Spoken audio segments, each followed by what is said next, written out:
Hi, everybody. This is Len Sharif, and I have a heart for marriages. I have a heart for marriages because I have been married twice. I got married very young, and then my second and last marriage is to my boo, Chef Sharif, and this is our absolute last one. And over the years, I have talked to a lot of people, have heard a lot of different experiences, in addition to experiencing my own issues in marriage. And I have a heart for it because marriages are taking it on the chin. They are falling every day. And so I believe that if I can help even one person get over one hurdle, then that is something that is in the win column for marriages. So that's why I'm here. So I am doing a series on the top 10 marriage killers, and I'm going to be covering them week by week. And so I'll post something at the beginning of the week, and then we'll talk about it over the course of the week, and then I'll go live at the end, and we can have some great discussions about it. And I'm hoping that I might be able to help someone through sharing what I have seen as some of the top 10 things that can kill a marriage. When I put that question up, you may have automatically thought that I was speaking negatively about social media, but everything about social media is not negative. I want to cover what the research says. I'm going to tell you a bit about the conversations that we had during the week, and then I'll end by giving you some do's and don'ts about social media and your relationship or marriage. So social media does not have to be all negative. There are some positive things that can come out of it. For instance, if you, perhaps you are on Twitter, that particular platform, you might be able to tweet some encouragement to your spouse or to your significant other during the course of the day. That can be a good thing. You can use social media to lift up your relationship and lift up your marriage. And then another positive thing is that, for instance, when I was dating my husband, we were long distance. I was in Chicago, he was on the East Coast, and social media was not a big thing at that time. But if you have a relationship that is spanning the miles, this might be a way that you can keep up with your significant other in addition to, sending them encouragement. So there can be some really positive things about social media. But the data actually suggests a couple things, and I think this is really interesting. The data suggests that the excessive use of social media and social networking and similar sites cannot just play a role in compensating for an unhappy relationship. And that might be I would consider that numbing. Maybe there's some pressures going on in the relationship, and you are actually turning to social media to get away from it. But it may actually contribute to that unhappiness. So some of the things that you're doing, some of the behaviors that you're showing on social media may contribute to that unhappiness. And I'm actually going to, because this is a good time to bring this up, I heard a lot of people who suggested that, or who said that they specifically asked their spouses about different things they wanted to post, and if they said no, then they didn't do it. So, hey, Nakia, so you were one of those people who, listen, I asked my husband, I want to know what is it that he considers to be good or bad, not good, and I'm not going to post it if that's the case. The other thing is that, and this is something that is not just specific to relationships. One of the things about social media that can really be a pitfall for everyone is that you may play the comparison game. Because keep in mind that people don't post all the horrible things going on about their lives. They may, but more often than not, if you're scrolling through someone's page, you may start to do some comparison. And I promise you that no matter what, you're always going to lose the comparison game. Because in some ways, you could say that social media it's not real life. It's the life that I am portraying on social media. So it could be a little fake. It could certainly be some happy things that are going on in your life, but we all know, and the reality is that we all have issues. There are things going on in everyone's life. I don't care who they are. I don't care how famous they are or how obscure they are. We are all human, and so we have good things going on in our lives and bad things going on in our lives. So please do not fall into the trap of going on social media and comparing your relationship to someone else's. And I've tried to be as transparent as is wise on social media by saying, yes, you may look at pictures of my husband and me, and yes, we are happy. It is not a lie. But we also have had issues that we've had to work through over the years.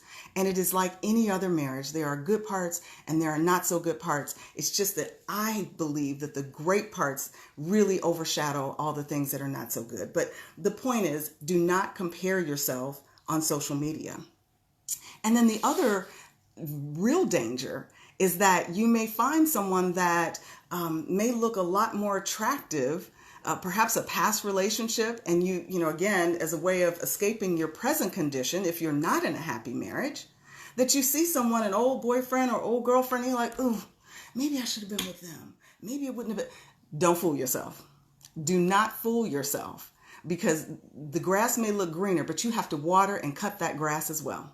So let's just be wise there. But this week we had some amazing conversation.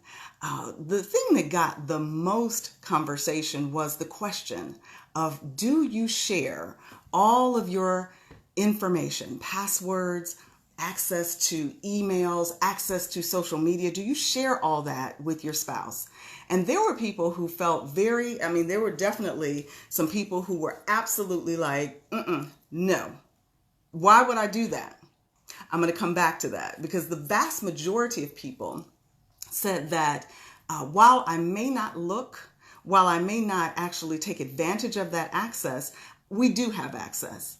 I have her password, she has mine, but we're not interested in really digging into that. So that is, I completely understand that. I do. And those are relationships where trust is really a major component of the relationship. You guys trust each other so you don't feel the need to go digging. You don't feel the need to even look. For those of you who do not believe that that is a domain that even needs to be dealt with, I've had some people who said that in a married relationship, privacy is very important. I feel that my spouse should have a certain level of privacy. And I completely understand your position. What I want to do, though, is to give you some food for thought. Because if I know that there may be a hole down that lane and I don't say something to you about it, then I feel like I've somehow failed. So I want to give you just a cautionary tale about what happens when you have an existing climate of, it is okay for me to have a certain level of information that's just for me. It's sort of like building a house and you have a room that only you decorate, that only you are allowed to go into that room. Here's the thing about marriage. Things happen. Life goes on. There are stressors on your marriage. It could be job loss, illness, financial issues, work problems, raising the kids. There are so many things that come up in a marriage that can affect your overall happiness. And so I don't want you to get caught in the trap of perhaps you're in a difficult season in your marriage. If you've already set up this climate where there are certain aspects of my life that you just do not have access to, that you don't have a right to, it can just lay the groundwork for something that you wouldn't even imagine how it could be a pitfall, because right now you're happy and there's a lot of trust and you're good. But when things get not so good, all I'm suggesting is that you create a climate of complete openness. It's this saying that's out that says, trust God and tie your camel. It means that, yes, I believe that trust is important, but there are so many things that could come and be an impediment to your relationship. And so I just believe that you should create a climate of openness, and you may not ever have to use it. However, if situations change, you have that opportunity, because then we just already have had that understanding. So I hope that you understand what I mean by that, and that you can take that for what it's worth. Do not create, I consider it windows and walls. Whatever it is that you're doing, are you building a window into your relationship, or are you building a wall? Does that make sense? So we had another great conversation, and that was about, I asked, have you ever had a social media rant where you were having a particular issue in your relationship and you chose to go to social media to air that out? Well, here's the thing. our emotions can go up and down. And I always say that when you are driven by your emotions, it's like letting your bipolar or your mentally ill friend drive the car. Because, and not to say this is not against anyone with mental illness, I can choose something else, but emotions are not a good thing to allow you to drive you. Emotions can get you in a whole world of hurt. And so when you choose that, it can be a challenge. And I did have some people who said, okay, yeah, I did. I had a social media rant. But I wondered, are we our brother's keeper when it comes to social media? So if you had a friend and someone went on just this awful rant, would you call them? And if you were that person who received the call, would you be open to knowing that someone has your best interest at heart and perhaps is thinking more clearly than you? And would you take it down? So that actually comes up when it comes to the do's and don'ts that I have about social media. And that first one is, don't reach for your phone when you're angry. That means that you need to have other coping mechanisms. You need to have, because there are times when you really do feel like you want to tear your hair out in a relationship and you need a way to let off that steam. I'm just encouraging you to not reach for your phone and do not reach for your Facebook or your Instagram post for that. There are other ways to do it. You can have a call to an accountability partner, someone who's going to allow you to take your ups and downs and talk to you about them without them being without you just putting yourself on blast on social media. Because even if you take it down, the thing about social media is that it never dies. Somebody is going to take a screenshot before you have a chance to take it down, because guess what? Everybody doesn't want you to win. Everyone is not cheering for you. And it's salacious. And so people are like, oh my goodness, screenshot. And then you take it down and guess what? It still lives forever. So don't do that. Do not have a separate social media life.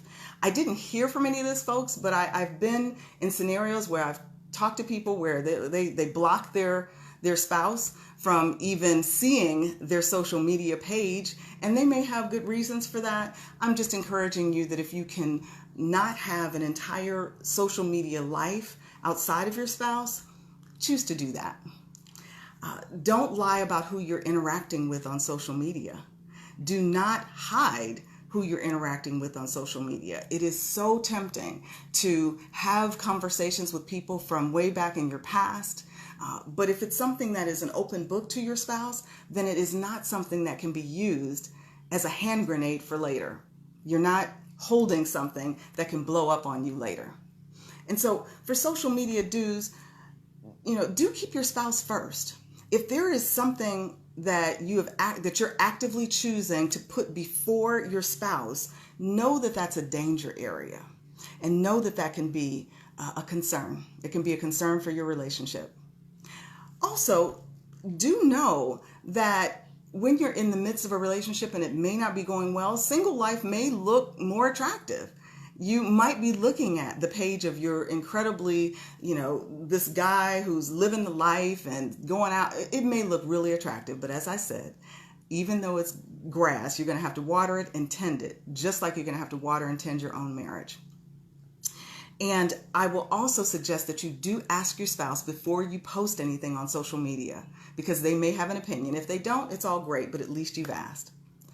And then last, I'm going to say to avoid anything that is going to breach the intimacy between you and your spouse, because this is a relationship that is it is the central relationship in your life. And so I'm going to ask that you handle it with care. And social media may not seem like it may not seem like a pitfall, but it is. It can be a huge pitfall, and it can be a barrier in your relationship. And I don't want to see that happen to you. Hey, Kim. So listen, if you are catching this live, I definitely appreciate everybody who has joined me today, but also share this with someone who you know is in a relationship and they need to perhaps learn what some of the top 10 marriage killers are. This is the first week, so please join me in the upcoming weeks as I cover the other 9. Okay, so I'm actually heading to a wedding today. I'm so excited. I love, and I love the idea that I'm actually able to witness someone's covenant relationship. So I hope that you guys are having a great weekend, and I look forward to talking to you soon. Bye-bye.